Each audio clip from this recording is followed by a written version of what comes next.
Ассалаумағалейкум достар. Бізде кезекте бекі холодник суытпай қалған, асты үсті.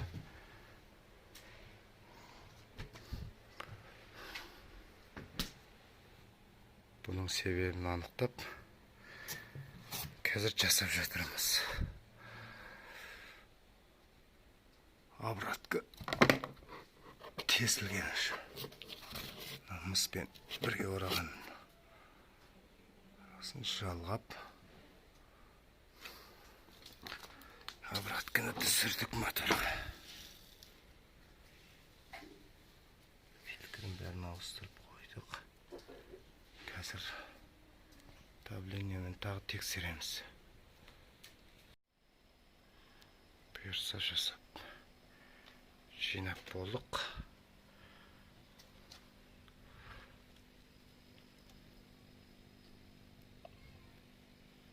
Ауасын тазалап сордырып жатырмыз.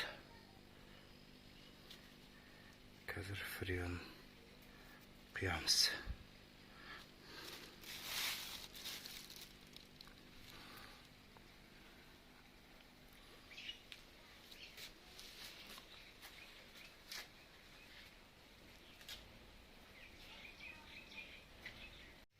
Холодникке фреон құйып жатырмыз.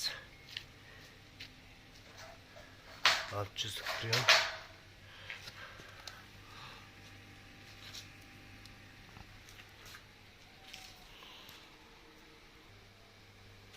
Бұйырса магазин кетті.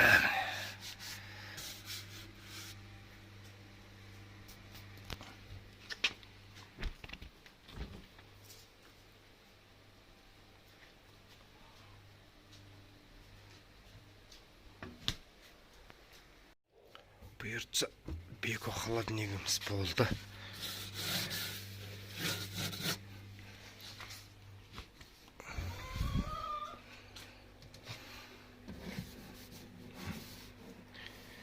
Көрініп тұрмас сіздерге.